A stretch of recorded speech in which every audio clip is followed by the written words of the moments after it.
Bueno. Welcome, everybody, to the South Star Classroom. I am your co host, Omar Yanar, and we got a special episode for y'all today.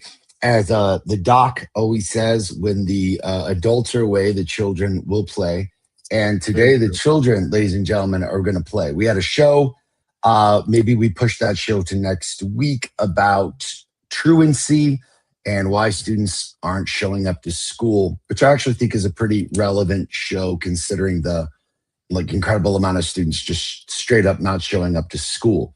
But with my co-host, Dr. Charles Cole, the political scientist, the philosopher, the brilliant man that he is, he and I get a chance to shoot the shit about politics. And I think this will be a special show because, oftentimes we come to these shows prepared with a topic, prepared with some things to discuss.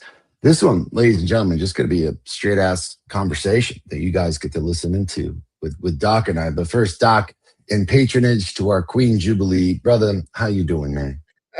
I'm doing well, man. I was under the weather today. I canceled most of my meetings. This is the first thing I've done, and I didn't tape the other show. I'm gonna tape the other show after, and then try to do some makeup work. So I was like, my boy is, we knew Jube was gonna be away. We knew David was gonna be away, brother. I was not gonna leave you hanging, brother. So I got water. I'm good. I appreciate that. Shit, you can, man. You can leave me hanging, but I appreciate that. We about to that, man. How are you doing, man? How are you doing, and what have you been watching lately? That's what I want to know. Like watching what do you watch? What does Omar watch on television? Like, what is he what are the watching habits? So for our audience, let me quickly say I'm reading two incredible books right now. One I'm almost done with, called Ishmael. Man, if you haven't read that one blow the hair off your head, man, to quote Goodwill Hunting about what he said about Howard Zinn's People's History of the United States, another incredible book, and the Book of Longing. But in terms of shows, man, I love Guy Ritchie, like a lot. Like, I love the style, I love the time frame, I love the energy, I love the way people are dressed. So right now I'm watching Young Sherlock on Prime? On Prime, which is just excellent. Anything Sherlock Holmes, man, I'm going to watch. And this one particularly with Guy Ritchie, coming back from the two movies he did with Robert Downey Jr. and Jude Law that I also loved. This one's actually pretty excellent. And there's some solid twists in the narrative thus far that I really enjoy. Omar, before you go any further, are you going to be moving to London and getting a London flat? I mean, you're in this Guy Ritchie phase. Are you leaving us for? Listen, man, I got to tell you, I want to live around the world. That's the goal. And I know in some previous life, I was definitively in London in like the 1800s. I care way too much about it in a particular way that I'm like, oh, okay, clearly like I was there at like turn of the century or something like that. Mm-hmm. Yeah, I love it, man. What are you watching? I was just curious because I love movies. I have my little theater in my house, and I may or may not have a special box that allows me to watch movies that may or may not be. May or may not. I may or may not, but Hail Mary just came out. I started Project Hail Mary. Is that the one with Ryan Gosling? Yeah, I started watching that. Well, remember, I'm not feeling well, so my head was hurt. I fell asleep on it, but I'm gonna probably finish that. And then there's just been these run of these very niche dramas on like TV, like you just said, like Young Sherlock. So there's The Night Manager that like took a 8 or 9 year gap in between seasons, and I'm randomly watching that. And I randomly watched that. I randomly watched Daredevil is about to be released. A new season comes out today. Yeah, I can't. That's today, right? I want to watch that. Yeah, I looked at some stuff. From the last season. And I actually jumped back into the last season of Punisher that just I've gotten forgotten. But I just like random stuff. I like the comic book stuff. I like the good. I like the shows that kind of take themselves a little seriously. I've been watching Paradise like everybody else has been. It's an interesting show. It's getting a little whack. It is. Pitt is probably one of the best things on television. I watched The Pitt, and Toy, I can see you watching that, especially because it's in Philly. I think they tape right down the street from Abbott Elementary. Actually, I think they park in like the same places. It's really interesting. But have you watched The Pitt at all? No. The Pitt is really good. It's really, really good. I don't want to. I mean, I'm going to write that one down. It's the original guy from ER who kind of came back and rewrote the show, but it's with HBO, so it's not edited, and the medical stuff is happening, and you're seeing things, and it's almost in a 24 style. So every episode is an hour and an actual shift. So it's just a full ER shift, and it's really interesting.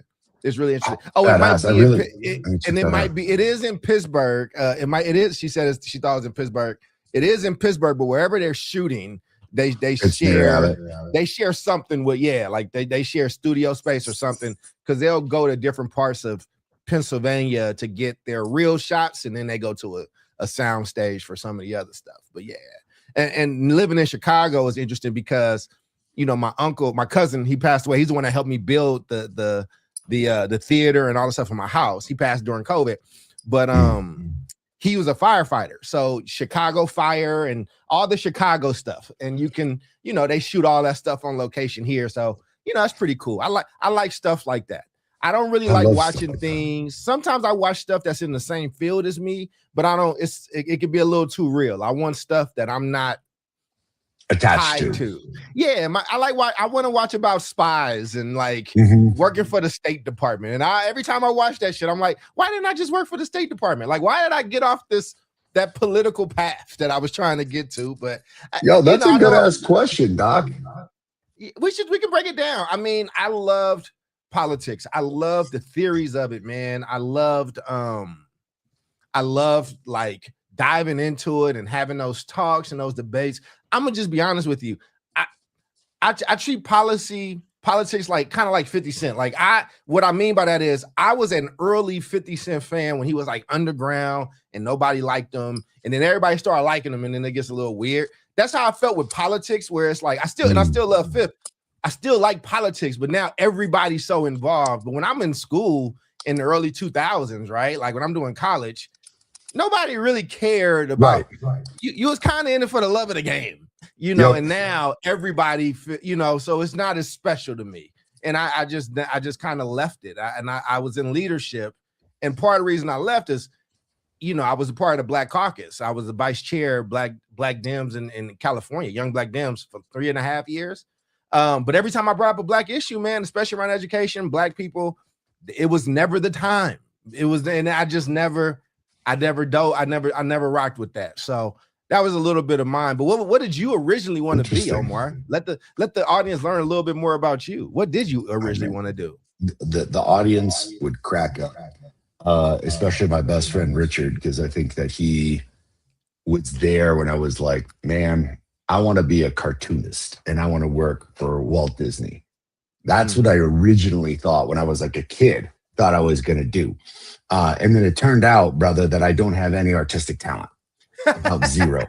My boy Julio is like, yeah, the man tried to draw a dragon once and it came out looking like a fucked up donkey.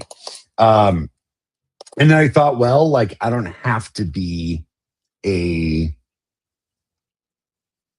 artist to work for Disney. Right. I can go become an Imagineer. And then I got into engineering in 8th grade to look into it. And I was like, I don't like any of this either. I don't want to do with these. I don't like the numbers. I don't like anything. I loved politics since I was young, 8 years old. I had this moment in the car with my mom. I think we were listening to news or NPR or something. And it was, 87, 88, man, Reagan's in office. I'm about 7, 8 years old. And he's talking about trickle-down economics. And I'm like, I looked at my mom, just very, very matter of fact. She tells this story. She's just like, Jesus, dude, this it's like the Sixth Sense kid, like the I See Dead People kid. I look over and I'm like, this doesn't make any sense. This isn't going to work. And she's like the radio, like where we're going right now, like the commercial. I was like, no, what they're saying about this trickle down economics. And she's like, explain. And I'm like, well, what it sounds like, and I could be wrong, is that he's going to get all this money to the rich people, and the rich people are just going to give it to like their corporations or their low income people, or they make more jobs. I'm like, that's not how this works. People are fucking greedy. They're going to want to keep all that money because keeping all that money looks good. So isn't this in fact just a bunch of hoarding? And my mom was like, it's kind of like shell shocked. She's like, Jesus, kid, we may need to put you in the special school, kid. And they try to put me in the special school, Doc. And the special school, Roberts Elementary at the time, was fucked up, man. And I was like, hell no, I don't want to go to this place, man. So I was just always like the weird kid in class. And then I get into political conversations with teachers at an extraordinarily young age and have a ridiculous understanding of it, to the point where my teachers are like, don't you need to go to the special class? And I'm like, man, I'm happy right here, man. I don't know why you keep trying to put me in special shit left and right. Special is a quote. I think they just wanted to put me in a closet. I would have found R. Kelly and Tom Cruise in there. But I found this love for politics. So I thought, I'm going to absolutely go into politics and history, especially when I got into college. And I was doing an internship on the Hill. So I was in DC working on the Hill as an intern, doing the things. And I would remember being like, we were studying for finals, and I was at the Georgetown Library and being like, all right, I got to make a choice. Is it law? Is it politics? Or is it teaching? I've got a fondness for all three. And naively, Doc, I thought, I'm going to go into teaching for like a year or two. Then I'm going to go into law school. Then I'm going to go into politics.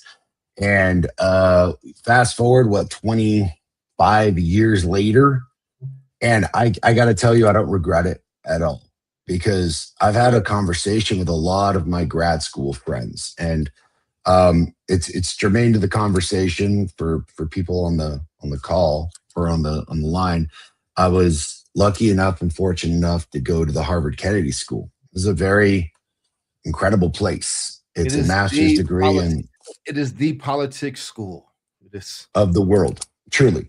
Of the world, like over 50% of the class is fucking international. Like you have to do something like that with it, you know what I mean? But yes, it's badass. And I'm talking to a lot of them, and right now, it just seems like we're our efforts all for naught in terms of this realm, because one guy comes in and just destroys 20 years, 30 years of progress. And I got to tell you, Doc, I'm with you. Like, it was a really good metaphor, the 51, because I love the engagement and the discussion of it, not nearly as much as I used to. I think I look at it more from a historical perspective, and I think that's what today's conversation is going to be a lot about, is the history of this shit. But I'm kind of like, yeah, when I was young, and I don't want to say naive, but just like, I can go out there and I can make a difference in the world, and I can change the world, and very John F. Kennedy-esque. And my buddy Richard's like, hey man, who do you think the last real like American president was? The last great American president? And I mean, unequivocally, I was like, John F. Kennedy. We haven't had a president since then that hasn't been bought and sold completely by lobbyists, corporations, the new political strategy. And I'm just like, yeah, some would argue as I enjoy that the mob had him. So some would argue that maybe it was the mob, but you know. Well, I mean, brother, yes. Although, interestingly enough, and this is the a mob cool in Chicago, story. you know. Yeah. You and I both know this story, that Frank Sinatra essentially got him elected. And that was through a cat named Momo, who was the mob leader in Chicago, who got the mafia, who ran the labor unions, to vote for Kennedy. And supposedly, because this is all in the annals of history, allegedly, his dad, Jack's dad, was the one who brokered that whole deal, and brokered it with Sinatra. And Sinatra like did not like him and did not like his angle or anything else, and did not want to have the mob involved. But he was like, no, we'll owe you. So when supposedly, Doc, supposedly again, John and Bobby didn't know that the dad brokered that deal. Kind of hard for me to believe that, like, you just up and won West Virginia out of nowhere, just out of the good-hearted nature of the labor unions and the coal miners at the time. But there's a kick-ass article about how Sinatra was deeply embedded in the election of JFK involving the mafia and like the mob amongst several institutions that were not too pleased with what Kennedy's direction was going in, particularly the war against the mob, dismantling of every nuclear armament. His brother instantly, Bobby instantly went after the mob. And then there was a whole fallout with Sinatra and the mob. And if you're a fan of movies like The Godfather, like I am, Godfather 2, man, explains everything. Johnny Fontane, Frank Sinatra, baby. For people that don't know, and if you watch these movies, and I know you're like, what are y'all getting at? This is South Star Classroom. Just go with us for a little bit. There's some education here, but it's a nice little moment. So the mob, when the mafia got hold of Mario Puzo's book and found out it was going to be a movie, they were none too pleased. Conversations happened. A lot of conversations happened, but eventually they get them on board. Doc, hold on. Let's take a quick step back because it's a good thing for our audience. Why was the mob not too pleased about Mario Puzo's book? Because you don't talk about the mafia. You don't talk about the mob. And for the record, I don't first rule of Fight Club, baby. Mob is either not mentioned or is mentioned that term is either not mentioned or used very, very little. They had a lot of rules and a lot of things were happening, but then they started to protect the movie. And even if there's a movie on, I think the show on Paramount, I think there's a show that badass. It was so good.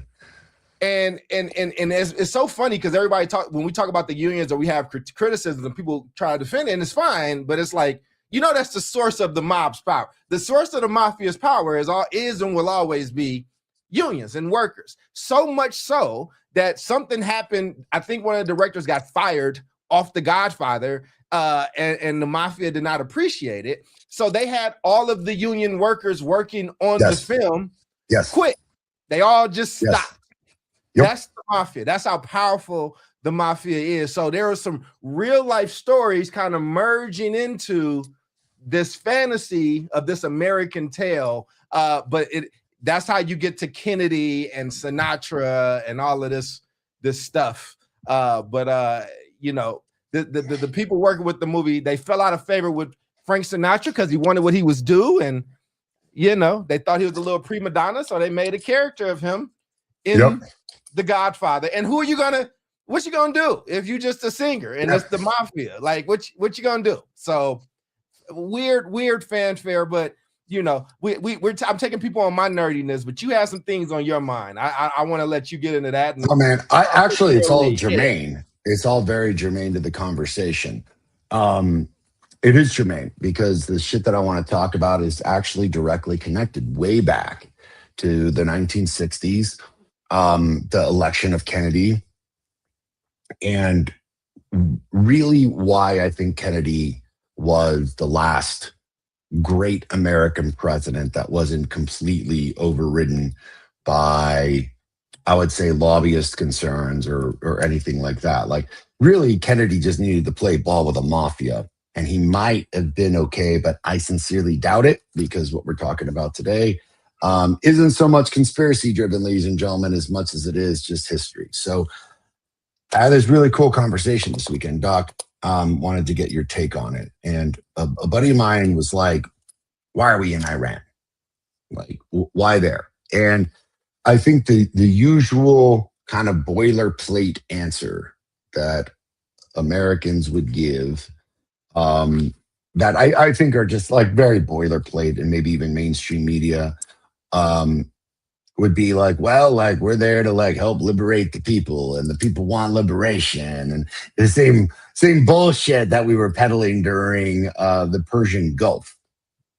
And I have a very different answer, not only because of the history of this, but it goes back to Kennedy, it goes back to Nixon, and my answer is pretty basic, and I think yours is the same, Doc. So that's just question number one. What are your thoughts on Iran and why we're there in the first place?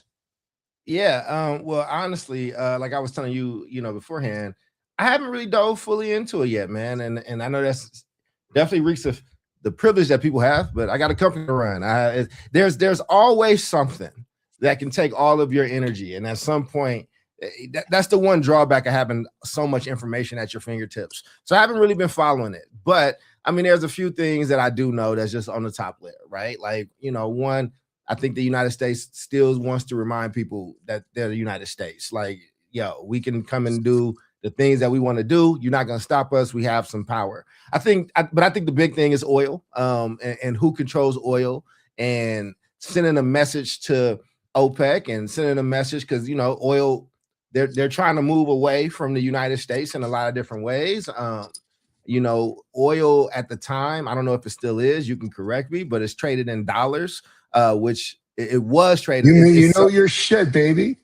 Yeah, man. And the significance for everybody listening, right, is that's one of the ways you keep your money valuable, is that if it can only be purchased in this. And I'll even pour in some slavery American talk into that, right? So one of the ways that they kept black people down even after slavery was that before we had a currency, a United States currency, different plantations had its own money. There was like different things. So, even so, you're free now, Omar, and you can keep working here. You're not a slave. You can keep working here, but instead of US dollar, right, instead of that, you're getting these wooden nickels, or you're getting this other currency, and you can only use it at the general store here or the stuff here. And it's a way to kind of lock you in. So currency and what you can trade in, the dollar is already behind the euro, has been behind the euro for a while, but there's still some stability in the dollar because of oil. And many in OPEC want to move away from there. And we fight to not have that happen because it could be calamitous for us in some ways. So, that's just, I might have gotten some of those details a little, wrong or whatever, but for the most part, people out there, let us know if you knew that. Yeah. But also, like, chime in, man, in the comments and be part of this conversation. Because, we're going to get political today. I'd love to hear from what you all have to say and your opinions and your thoughts, man. So let's take a quick step back. OPEC. So this is good. The the Organization of Petroleum Exporting Countries, OPEC. And you're like, what the shit is OPEC? OPEC, right, ladies and gentlemen, formed in 1960, which is the time of Kennedy, right? Which, by the way, like, this was stone cold Richard Nixon. Stone cold Richard Nixon shit to create this monopoly and this idea of we're going to essentially value oil and decipher who's getting it and what currency we're going to trade it in. So what Doc said is very, very important. Across the world, ladies and gentlemen, no matter what country you're in, I was explaining this to a buddy this weekend, oil is traded in dollars. That is the equivocation. That is the balance, the foundation. It's saying, all right, if you're working in Swiss francs or euros, doesn't matter. We're valuing every barrel of oil on the dollar. The dollar has been the most stabilized currency for quite some time, particularly since World War II. So if you're the United States and you have the most stable, quote, currency in the world, and you do not want to have it devalued, well, oil is central to that, to make sure that people are still using the dollar, trading in the dollar still being kind of at the nexus of what is the central bank. The central bank, ladies and gentlemen, is a westernized bank started by the Rothschilds. Yes, those Rothschilds. that essentially like sets trading prices, interest rates. Like if you want to know, like the Federal Reserve, which is not a government organization, that is a private organization that determines the interest rates, loans, and trades for the United States. That shit is usually predicated by decisions from the Western bank, from the central bank. And if the dollar is at the forefront of that trading, it's a lot of power. So when folks are like, hey man, like, why are we in Iran? Like, follow the money. And what Doc and I always said is follow the money, right? So first we take Venezuela, one of the largest oil reserves in the world, proximity to the United States, an absolute just bath of oil and money that the United States can actually manipulate, because Venezuela, by the way, was not playing ball with the United States, was wanting to trade outside of the dollar in terms of their oil and remove themselves from OPEC. And the US had something to say about that. Then Iran. And people are like, no, we're there to liberate. And I'm like, look, man, cool, but did we liberate Darfur? Have we done anything about the civil war that's still going on in, like, I don't know, like Sudan, South Sudan, the Democratic Republic of the Congo? I mean, like, we ain't doing shit in Africa where there's massive issues of genocide and deep need for liberation. So all this liberation talk, ladies and gentlemen, I think is a nice coding. And it's not to dismiss the fact that, dude, I'm sure you know this, Doc, like the Iranians that are both progressive and westernized are not down with Sharia law, not down with Ayatollahs, not down with having the restraints that they've had. And progressive and westernized Iranians would love to see this regime toppled. And that goes back to the Shah of Iran. And that goes back to Nixon. And that goes back to Ayatollah Khomeini and shit like that. So you know the history behind all that, right? No, indulge us in our crowd. Indulge me in our crowd. Educate us. And Toya said China is in Africa. They absolutely are. China is in everywhere. Just for the record, I want to just give me 30 seconds. For instance, China owns every Jamaica port. They own the seaport, the airport. When I was trying to buy a house in Oakland, when I was looking, like I was getting outbid by, like, they were buying houses like overpriced value in cash. Like China is trying to own the entire world, but they are definitely absolutely in Africa. There's a lot of European countries in Africa, and a lot of other major factors in Africa. But yes, I'm responding to the comments as they come in. I want them to stay with us. Continue. No, it's a great comment, man, and I actually think it's a bit germane, because if we talk about China trying to basically monopolize transportation routes and export routes, right? Isn't that what we're dealing with right now with the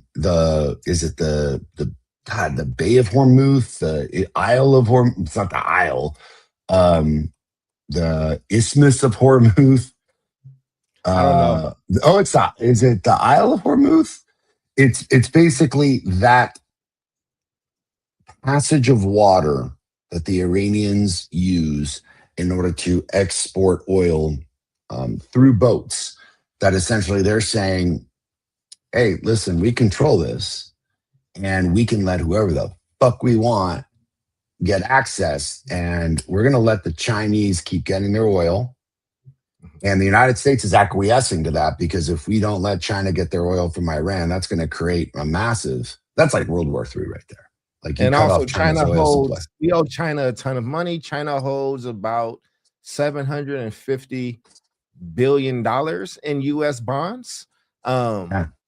So, you know, and bonds, countries take out bonds. So one of the ways that countries raise money or keep money or things like that is you can buy bonds, and it's like you will just always have money if you own bonds. Bonds transcends a lot of different things, but China owns The vast majority of them. I think China and Japan holds most of our debt. So yes, if you want to look into China and China's play after this is why, like, again, this is the South Star Classroom.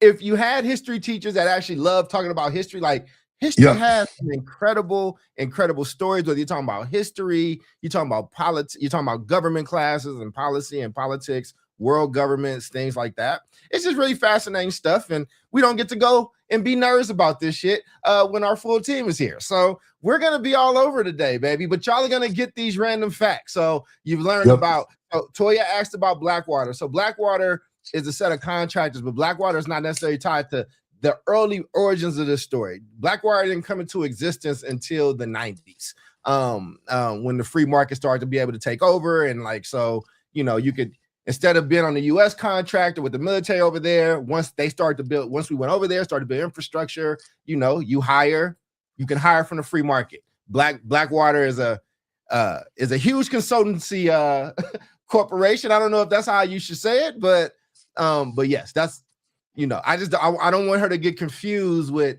what we're talking about in these 60s and this OPEC stuff where it's starting to now today. Again, there's some connection there, but it's important to discern those. Indeed, man. There's a lot of connections. So let me connect a quick dot, right?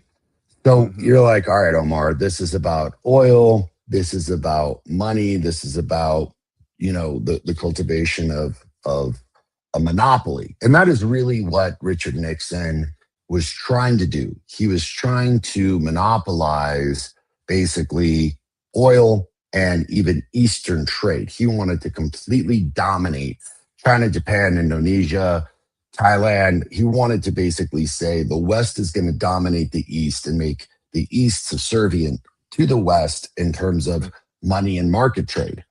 Well, that backfired in his face. The man, Richard Nixon, thought he was going to be elected. He was ready, man. He had his cabinet. He had everything ready to go. And then this like young upstart from Massachusetts shows up and the mob's involved and he loses an election he never thought in his life he was ever going to lose. And Nixon was tied to some very, very dirty shit. Part of it was this domination of the Western market over the East. The glory, I don't want to call it the glory. The aftermath of that is very much OPEC, which is essentially a monopoly on oil and its money. Here's what's going on. Recently, if y'all heard of the acronym BRIC, B-R-I-C-C, this is a collection of countries, and BRIC stands just simply for the 5 originator countries, Brazil, Russia, India, and China. And what they're saying is, all right, the West has this dominance with OPEC and trading everything on the dollar. What if we just form an alliance amongst ourselves and destabilize that market by coming together, joining together, and then trading in Bitcoin so that the dollar no longer becomes the prevalent currency around the world? We eliminate the dollar from the sale of oil and really relevant products and move that into Bitcoin. That, ladies and gentlemen, is what this shit is all about. Because guess who joined BRIC in 2026? Was it Iran? Might have been Iran. Might have been Iran. Yeah. Who is considering joining BRIC? Venezuela was looking at it. Didn't formally join, but was looking at it.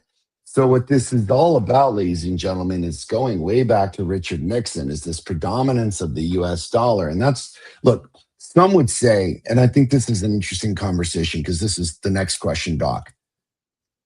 Is this necessarily a bad thing?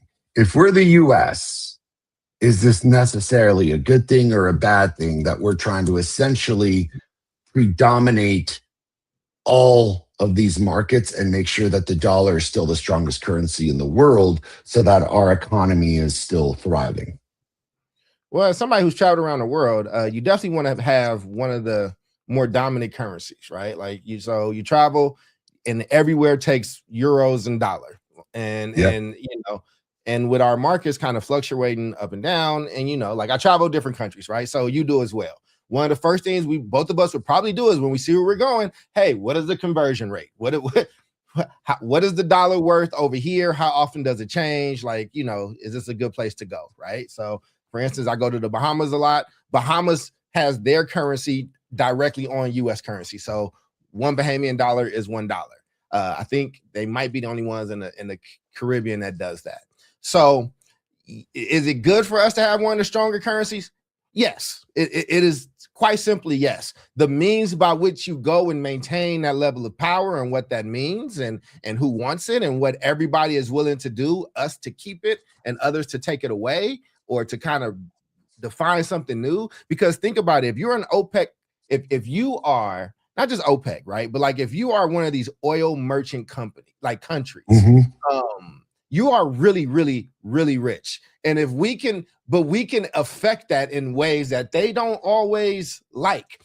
So people want to be from up underneath the dollar's thumb as far as the most valuable asset in the world at the moment, which is oil is concerned. So, I won't talk outside of my neck, but from my limited knowledge, that would be my response. Yeah. The dollar is been and is considered to be the most stable currency in the world, really because of OPEC. It's because because of oil. And don't forget, we are a major producer of oil ourselves. We like to think that we're getting olive oil from everywhere else. No, man, we're a major producer of oil. This isn't just about the use of oil. This is really about the manipulation of that market. And you're seeing that oil is speculative, just like the stock market is. And that's why the price of oil has risen. This is why gas prices are going through the roof right now. And is it necessarily a good thing or a bad thing? As someone who lives in the United States, as someone who's here, who's like the quote beneficiary of this policy, okay, I can see why the United States, in a draconian way, wants to capitalize and own these markets. Again, I think, Doc, you bring up a really good issue. The problem is it starts stemming into some really serious shit. Yeah. And that is getting into this conflict. I'm really glad that we're getting here with Israel, because that's kind of the next question is like, how is this connected to Israel? Why is Israel at play? Why are we giving so much money to Israel? Why are they so deeply involved? Because maybe your audience is like, okay, Omar, cool. Like, we have this thing with Iran and we're getting a bunch of bullshit on the news about the liberation of people. Most people would probably surmise this is about oil, but they're also probably wondering, like, how does Israel have much to do with this?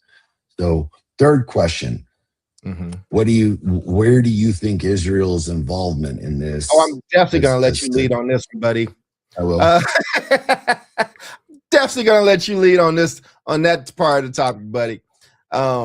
Nah, man. I mean, but listen, the relationship between Israel and the United States has been a strong one for a long, long, long time. And they protect that relationship. There's a lot of money. A lot of this stuff comes back to money and power. But the deeper you go, a lot of this stuff, it gets even deeper than that for many, many of these people. And so, these are just, people have to understand, right? The United States is a really young country. And people, groups, religious groups, racial groups, they have memories and they remember stuff. And a lot of things have happened. There are things that happened in the 50s that are shaping things now. Things in the 60s, exactly. Decisions that were made, things that FDR had to do to keep the country running during those times, like, that are still kind of coming due, right? Like, so this is my buff in for like world history, and world history being something that if it was taught better to everybody at elementary school, I think we'd have a better stomach for it today and understanding the way that many of the other developed countries that I travel to absolutely do. They're absolutely, we're very, for as much money, power, and privilege we have as the United States, as a base, as a consumer base, we're pretty poorly educated on global economics and global history and what's actually happening, which makes it easier for us to kind of be lied to. So unless you're getting some news at night from a station with an accent, you're probably not really diving deeply into what these conflicts are or why other countries may hate us in the ways that they do. Absolutely, man. And going back to, we've had a good relationship with Israel. Why? The point. Why is the U.S. so close to Israel? If you're asking, ladies and gentlemen, this goes way back. So very quick notes. World War II happened. The Holocaust happened. There needed to be a secure state for Jews where they could be protected, where they didn't have to worry about their country trying to kill them, much like Germany was trying to. Thus the creation of Israel in 1947, 1948, as that country. So this was after World War II. Well, because the United States and Western powers were so close with Israel, Israel kind of became base for Western powers to have some level of predominance in the Middle East. Do not forget, ladies and gentlemen, that Western countries, Europe, to an extent the United States, but mostly Europe, they're the ones who made up all the borders in Africa. They're the ones who made up all the borders in the Middle East, purposely to create that level of rank contention, putting tribe against tribe, people that normally wouldn't consort with one another against one another, because the Europeans are like, hey, let's just put every tribe in Africa in Nigeria and just have them all try to figure out how to work with one another. There's no mystery why Nigeria is so destabilized, or the apartheid in South Africa, why it lasted so damn long. Europe and the Western countries purposely destabilized those areas. And we did the same thing to the Middle East in order to capitalize on their resources, which was oil. Industrial revolution, oil was going to fund everything. If we can dominate Western oil, we will continue dominating the world. So our place where we could set up shop, set up base in the Middle East hasn't always been Israel. We have tried in other places, but as you can see, a lot of these peace accords between Egypt and Israel and Saudi Arabia really have a lot to do with oil and oil trade and the predominance of the American dollar. Now, ladies and gentlemen, the Israeli people, which I want to make sure that we're talking about three different things here. You've got Jewish folks, okay? This is a religion and culture that is pervasive across the world. You have got the Israeli citizens of a country that is Israel, much like citizens of the United States. But like citizens of the United States, ladies and gentlemen, I, for one, am not a big fan of Donald Trump. I can live in this country, not be a fan of our leadership, not be tied to our leadership and say, I want something different. The people of Israel, ladies and gentlemen, are not behind the prime minister of Israel. The prime minister of Israel, a guy named Benjamin Netanyahu, Bibi, our friend Bibi, Doc. Bibi, in order to stay in power over the last 16 years, has made some pretty interesting deals with the furthest of right political parties in Israel, who really do not want to qualify Palestine as a state, do not want to give them any kind of land liberation, nothing. There are far-right people in Israel that are like, we should own and dominate Palestine because they're going to kill us, so let's just kill them and get rid of them. Like just advocates for straight-up genocide. Not a good thing. Mm-hmm. Bibi is beholden to those groups. In this whole realm between Iran, who wants to liberate themselves from Sharia law, but has not done so yet because now Ayatollah Khomeini, the Ayatollah who was killed by us, his son is now in power and wants to instill further Sharia law, is still like, hey, we don't recognize Israel, and Israel is kind of acting up right now, and we're not agreeing with this whole Palestine thing. We don't like this whole Palestine thing. We kind of support the Palestinians. So Israel made an ultimatum to the United States. It's like, look, we're going to bomb them. Like, you're either with us or you're not. And the United States had to make a very difficult decision to be like, yet, if we don't go in here and try to control this and mitigate this, this is going to be World War III. This is just straight up World War III. The fact that like Israel is going to war with Iran, shit, man. Talk about like the prophecies, talk about Nostradamus, talk about all this shit. Again, so much of this has to do with oil. Mm-hmm. Palestinians sit on a massive oil reserve, ladies and gentlemen. Massive. And if the Palestinians finally got their land, their autonomy, the Palestinian state, particularly in the West Bank, they could, in fact, benefit immensely from this money and from this oil, and could, in fact, rise up and be the state that I think they want to be. I am not for and do not advocate for the killing of anybody. So I don't want to see Palestinians start killing Israelis. I don't want to see Israelis killing Palestinians. I'd very much like a two-state solution. But when you're all like, holy shit, what is this all about? This really has a lot to do with the predominance of an oil market, the predominance of currency, the predominance of money. And those things mean who's in charge. The funny thing is, Doc, and I think you know a lot about this, while we're sitting here fighting over this, guess who's sneaking behind the world's back, if you will? I don't even want to say sneaking behind the world's back. I think they're doing it quite literally to everyone's face and buying up basically the Silk Road, buying up all those transportation rights, buying up all these properties. Does it start with a C? It may start with a C. It may start with a C. May end in an A. Are we playing checkers when the Chinese are playing chess? Listen, man, the Chinese have listen. After when the USSR when USSR lost and China lost and everybody went back to their corners after the Cold War and said, check this out. We will never be in this position again. And if it comes back, we're going to be ready. And the Chinese made a very resolute decision that we're going to be the world's bank. We're going to be like, they don't control us. We're going to work people for nearly nothing. We're going to work children. We're going to do whatever we need to do. We're going to buy up everything so they can talk about our child laws and work things, but they're going to buy everything from us because we're going to be, highly profitable, and we're going to buy everything. We're going to own major parts of the United States. And if we ever have an issue, the bill comes due. We're going to own, like, why does China want to own the Caribbean? Why does China, like, I go to the Bahamas, like every year. I have a timeshare there. I've owned that property. Well, I've owned that timeshare for a while. They just built the Baha Mar. It's the largest casino, beautiful hotel and casino in the Caribbean called the Baha Mar. I think. This is where, brother? It's in the Bahamas. Bahamas.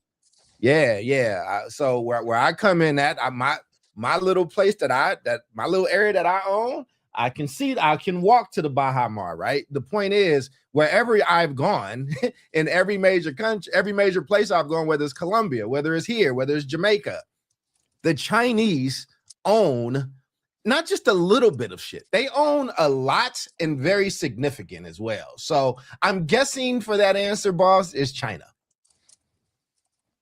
That's what I'm guessing. And I got to tell you, mm-hmm.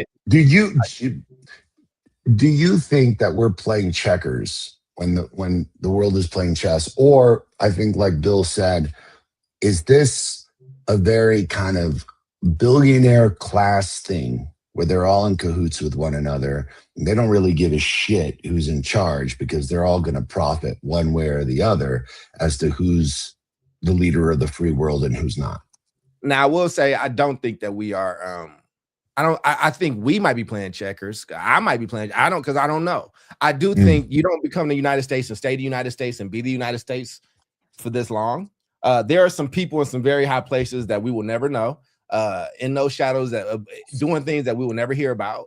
I think that there's very smart people on all sides of this stuff. And I think that people are also dug in. I think that there are backdoor conversations that are happening because that's how you get things done.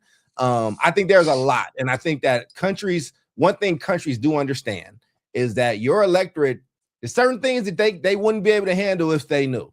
The price of freedom, the price of all this stuff, the price to be an American or an Englishman, or, you know, any of these, or China, whatever, right? Like, there's some things happening, and I don't think that most of us have the stomach for. I think if you are a decent person, you wouldn't have the stomach for. But if you look at world history, it's all been a game of risk. It's all a game of who can control what. And what I do like to study is I like to study the fall of huge dynasties throughout history, because they all fall. And when you look at them and you look at the things that kind of were happening around that time of the fall, and then you look at the United States, you know, nobody rules forever. It's not a thing. And so that's my incomprehensible answer to the question that you just asked me. No, I think it was, look, dude, if I had every single one of the answers, A, and I was publicly broadcasting it, I might get killed. But B, I'm not a billionaire. I don't understand the length and depth of these things because it's not something I've ever been a part of or exposed to. But I think as a historian, I'm starting to see some interesting trends. And one trend, Doc, I don't want you just to pass off, that I want to get deeper in, is because there's been a lot of books about it. There's been a lot of discussion about it. And I'm kind of curious, like, are we seeing the fall of the United States in terms of our dynasty? And where do you think that's going to go? Because the British Empire fell dramatically after, everyone liberated, but they seem to be doing pretty well. So where do we think this is the fall of the United States? And if so, where do you think that's going to lead in the next several years? I would hope not. I think things are gonna, where we may have been like this for a long time, I think it's gonna come like here, but I think that we're still gonna maintain something. I think that, and again, I don't think Donald Trump or any US president per se is in control of that stuff. Like, I can call Donald Trump a jackass, but I do think that there are people above him, regardless of who the president is, regardless of certain things, where decisions are being made and things are being, kind of looked out for. But I do think that, we definitely taken some dents in the armor. I can't say the other one because I found out that's a slur, but we're taking some dents in the armor. You can't say the CH one no more. I learned that. Okay. I follow you. I'm trying to be a better person. Yeah. Okay. But shit. Yeah, but this is the thing, though, right?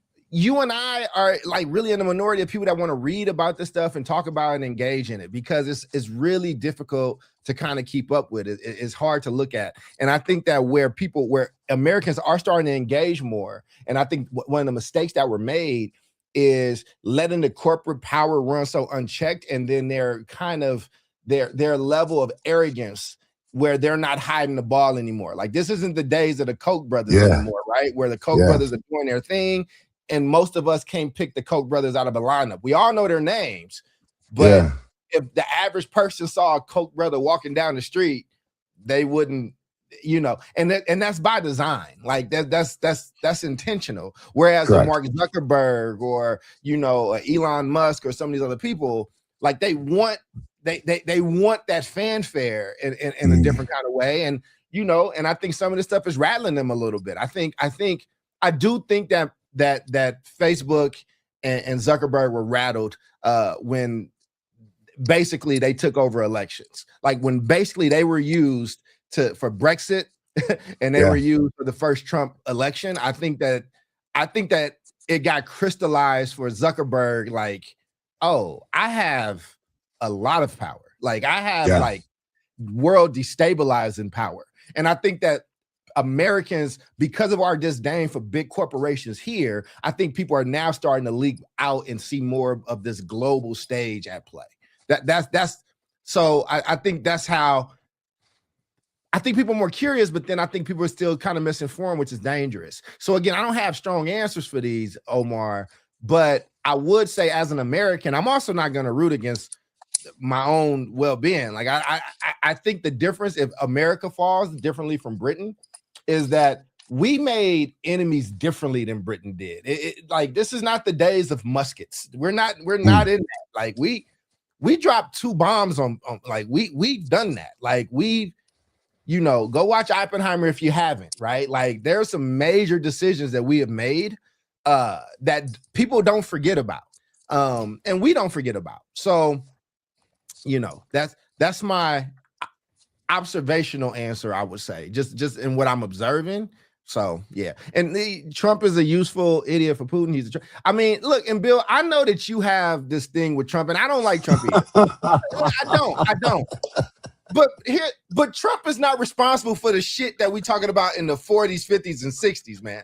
And this is what you get what I'm saying? Like, it's like there is any United States president that gets put in this chair, if this is the president's chair, you can go in with whatever thoughts and things you had, but once you in and they close that door and like, okay, here's what you need to know. Here's what's already happening. I think that I think they all hear things that's like, oh shit, okay, that's why we have to be friends with those people, or that's what's happening, or that's what they're sitting on. I think it's interesting, and a lot of those things I don't want to know. Oh, I don't. Ignorance is truly bliss in some of these ways. Yeah, I mean, I think the multitude of information that a president hears is insane. And, if I was in that room, I'd be like, holy shit. I'm not defending Trump in any way, shape, or form.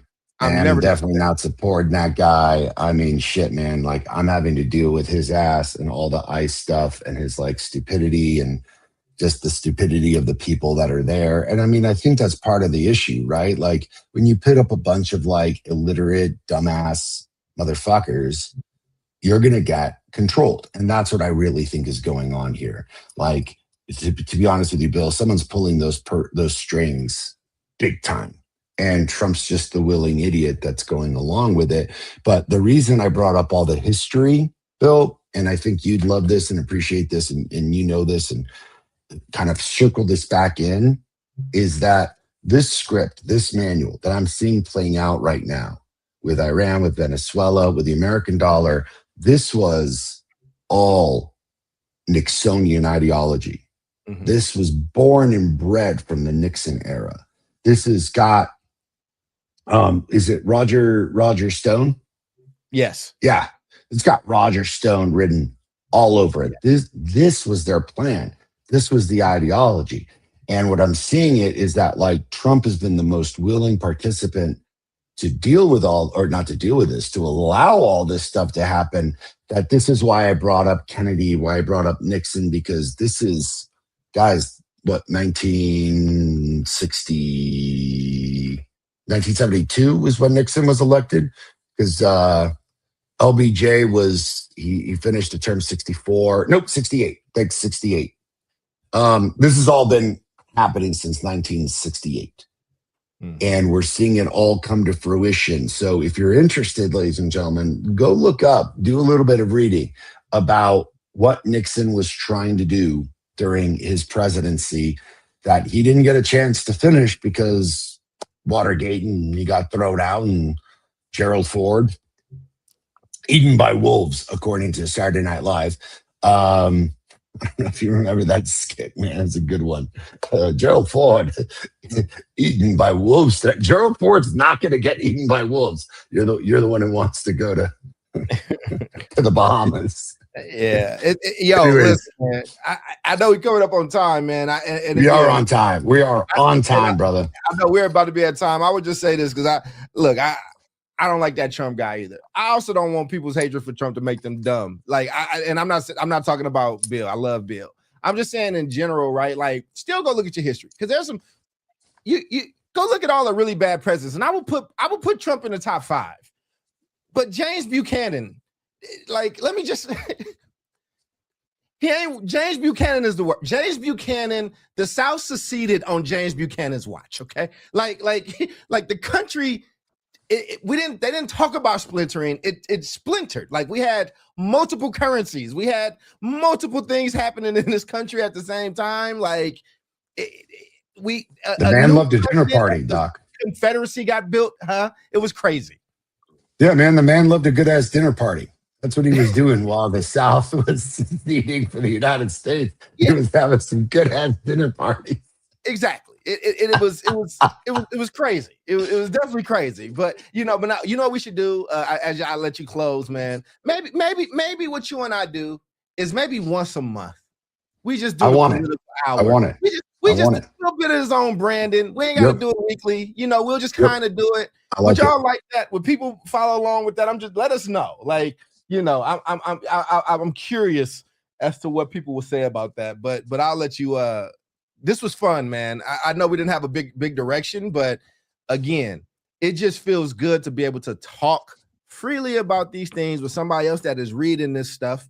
And I think our public needs to be aware of this stuff. I think it's just as important as everything that we talk about on South Star Classroom. And I don't want us to be dumb Americans. Indeed. And I will say this. I was a history teacher. Like, I love history. I love talking about it. Doc and I could talk all day long about this shit. So comment in if you're like interested in a monthly show where we just start doing a wrap up on political stuff. And it's just us, just like Doc and I shooting the shit, kind of getting each other's opinions. Y'all are part of the conversation, man. I would love that because I do that naturally with Doc anyways. Something I love doing with him, period. The reason I'm so adamant about it, the reason I'm like, why are we bringing this up on the South Star Classroom? It's not just to be like, hey, we should learn civics, not just we should learn government, not just that we should learn history, because I'm a huge fan of ensuring that our kids are intelligent and smart and reading. So much of this has to do with critical thought and being an informed citizen. Yeah. And it was an interesting conversation because I had a bit of a similar one with a good friend of mine, and he's a very bright man. I love him to death. He just didn't know any of this stuff, didn't understand OPEC, didn't understand this. And it's like, dude, as an American citizen, you can either sit in the back seat and let this ride happen for you, or, we can start getting in the front seat and determining our own self-determination because we've got an idea about where this is headed, why it's happening, and be able to inform our citizenry to make better decisions. Remember, like, this is supposed to be a country of the people, by the people, and for the people. And it ain't felt like it's been that way in a long time. And I kind of wanted to go to that. So on that note, Doc, good talking with you, man. Love you, brother. We'll be back with the rest of the crew next week, ladies and gentlemen. Same bat time, same bat channel, Tuesdays.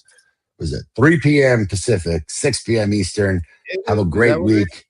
Stay safe. Peace out, y'all. Have a good one, man.